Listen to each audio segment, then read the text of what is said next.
watching the South Australian Sports Show. Love to have winners on the show. Our next guest, Ashley Halls, of course, won the Champion of Champions for lawn bowls on the weekend at Murray Bridge. Ashley, thanks for coming in. Thank you very much, Phil. It's a pleasure to be here. Let us talk about the trip down to Murray Bridge. You know, a lot of sports people talk about they had to go past the Cheltenham Cemetery and it's time to Port Adelaide, and that was a loss. Driving to Murray Bridge, is it just a nice drive, or is the mind ticking over on the way down? Well, the first day, I had to go down twice. Yep. The first day was a nice leisurely drive because the first game was at 3 o'clock in the afternoon. So I left home about 12 and just meandered down there and bought some lunch and did all that. But the second morning, had to be there at 9 o'clock. So I actually left home at 6:30 to get through the city traffic and make sure I missed it all. So I got there very early. But yeah, no, it was an enjoyable drive down there. All right. At what stage in the tournament do you reckon you knew you were going to be the champion? Oh, that's very difficult. In the final, I was down, it's first to 25. Yep. I was down 13-3. So at that point, it was just a matter of digging in and trying to slow the other guys' opportunities down to score. And I won 25-24. So it got to the last end, basically the last bowl. When you say slow down the other guy, what's the techniques? What's the strategy to do that? Just get bowls close. Yeah, that's it. I think so. Early in the game, I'd missed a couple of ends where he had bowls close and I didn't, so he was picking up his 2s and 3s. So I had to make sure that if he was going to score, it was only going to be one. So. At 13-3, are you likely to take more chances than you normally would? Is he in a position where... No, well, I don't know. I don't know about him. I wasn't focusing on what he was doing. I was just focusing on me. Yeah, okay. If he was going to score, it was only going to be 1. Yes. And if he won some ends, it's 1. If I won some ends, if I could get more than 1, then I'm gradually going to catch up. So it was about trying to slow the momentum of the game. He was scoring shots at will early. Oh, is that right? And I was just trying to slow that down. And so how long did it take to change that momentum? Was it, how many ends? I think 4 ends later, I think the score was about 14-10. So at that point, I thought I was back in the game. And I think he was, well, I don't know what he was thinking, but I thought I was back in the game at that point. But then it went neck and neck for the rest of the game, basically. Yeah. You normally play on the turf? Down at Murray Bridge, they're on the grass? No, other way around. Other way around? I play on the grass at Hope Valley, and Murray Bridge has the synthetic. Yep. How different? It is a little bit different. All the clubs that have synthetic, they're all a little bit different.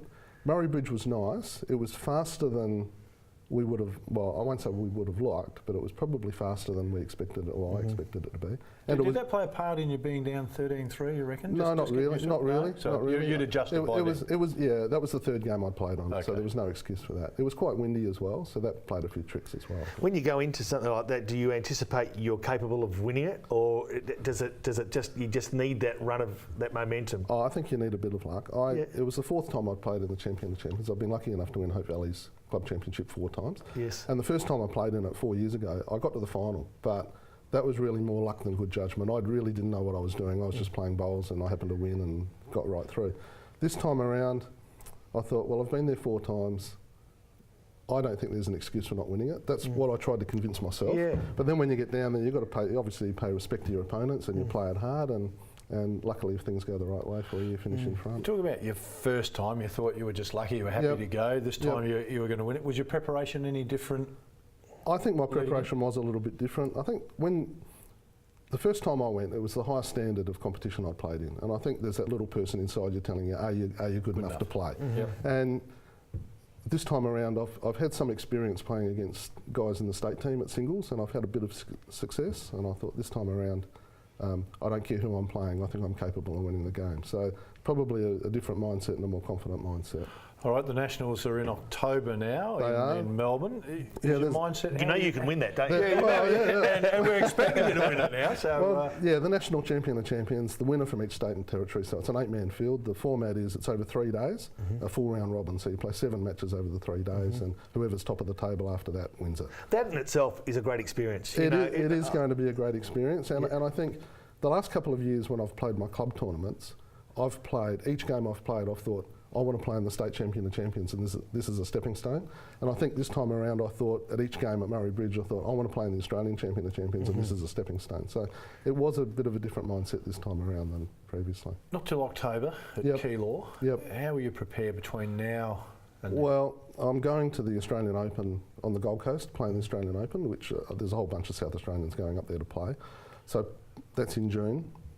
I probably won't play much between now and then, but it'll be 2 solid weeks of bowls in June. Then during July, August, I'll probably have a couple of games. And then we start pennant preparation because the tournament's just before the next Okay. pennant season starts. so it fits So the in pretty normal nicely. pennant Yep. preparation will be my practice leading up to it. So that timing, given that it's on the eve of Yep. pennant preparation, is that good for you? I mean, would you, as a bowler, do you hit form right from first match, or is it midway through the season? Is it end of season? I don't know, to be honest. No. Look, there's a tournament, so I'm going to do my best to be Yeah. ready to play. when Everyone's I in the go same there. boat, I That's guess. Right. Well, yes and no, because different states have their different competitions at different times of the Okay. year, so it might be different.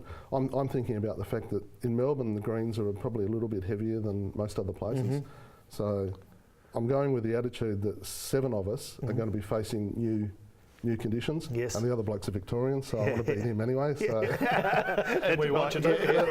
that's right. So everyone's going there in the same situation. Yeah. Yeah, Ashley, we really appreciate you coming in, mate, and we'll Fantastic. look forward Thank you, to Phil. chatting with you, hopefully before you go and then after you've All right, success of coming back. I'd be happy to do that, especially if I happen to win the thing. Yeah, We look forward to fantastic. that. We need to get to a break. Stay with us, still plenty to come.